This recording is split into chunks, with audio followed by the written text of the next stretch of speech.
Welcome to this MTSS Vlogcast series. I'm Lisa Collins, one of the co-founders of MTSS, and I'm pleased to be joined today by Deep Kambe, who is the founder of Regenerating Business.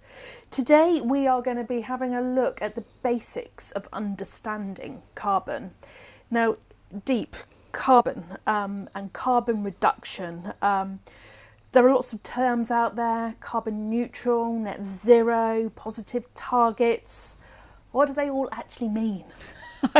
Great question. I sometimes question myself about this very question. So I think when it comes to carbon, yes, there's lots of terminology. And if we start with targets, for example, so there are many companies that have set target to be net zero or carbon neutral. Now, these two terms mean very different things.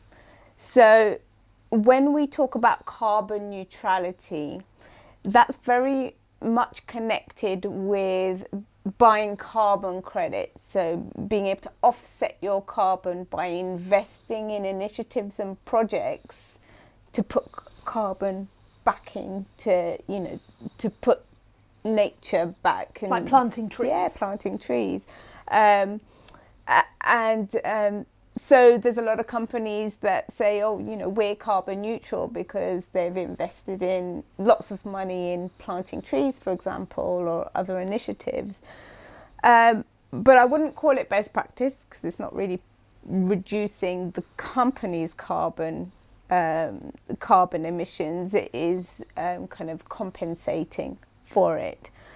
When it comes to carbon net zero, this is where companies are committing to reducing their operational carbon throughout their supply chain. So and when we think of carbon, there's different scopes of carbon. So there's a definition. So there's the scope 1, 2 and 3 carbon. So this image kind of just basically gives you an overview of what they mean. Scope 1 is very much about your direct operations, so your offices or your facilities, etc. What carbon, what are you emitting through the energy use, through the, whatever productions you have within your operations. And scope 2 is the energy that you purchase from the grid, so it could be electricity, gas, oil, etc., what you're purchasing to utilize in your business. And scope 3 is more challenging because these are indirect carbon emissions that are emitted throughout your supply chain that you don't have direct control over. So when it comes to net zero targets, it's very much sits in the definition of it. So if a company wants to become net zero, it can specify in scope 1, 2 or scope 1, 2 and 3. A lot of companies presently have been able to get to net zero for their scope 1 and 2. The bigger challenge is in their scope 3. So that's where, we start to see kind of more work being done to be able to reduce that. So that's kind of the differences, but there are many ways to do that. Best practice. Yep, was going to be my next question. I thought you were going to ask me. So best practice in the marketplace is science-based targets. So basically science-based to ensure that we keep to a 1.5 degree, under the 1.5 degree temperature rise in line with the Paris Agreement. Now, very controversial in, have we managed to keep it, or is that kind of off the table now? We don't know. It's very, very close. But still, there are targets aiming towards that. So the majority of it is to get absolute reduction within their value chain. There's always going to be an element where you may need to offset or compensate for that. So that's kind of what the differences in targets mean. Now, when it comes to carbon offsetting and carbon credits, that's a whole other world of acronyms and jargon. And I've seen some organisations that have certificates for this. Yes. How does it work? Yeah, so there's lots of different standards. There's the gold standard, and always kind of do your research and understand the rigor behind your standards of your offsets, because there are lots of kind of charlatan initiatives out there that are not really being true to what they're saying they're doing. So I would definitely recommend doing your research. There are two types of carbon kind of offsetting, as it were. So you can purchase trees and plant trees, or you can invest in projects overseas to help support and build a renewable infrastructure within those countries. So you could invest in countries that you're operating in, so where your manufacturing processes are, for example, where the biggest hits are.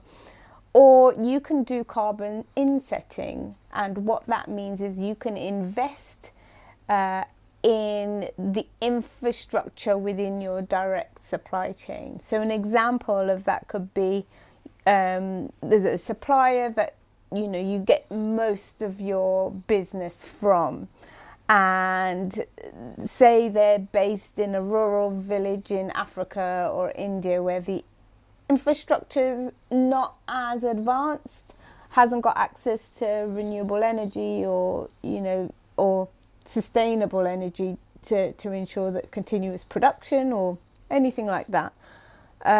And you could work with the supplier and invest in their facilities to help them become more efficient and find ways to inset your carbon, so you're making more of a permanent reduction within your direct supply chain, rather than supporting a supply chain that you may not be directly involved in.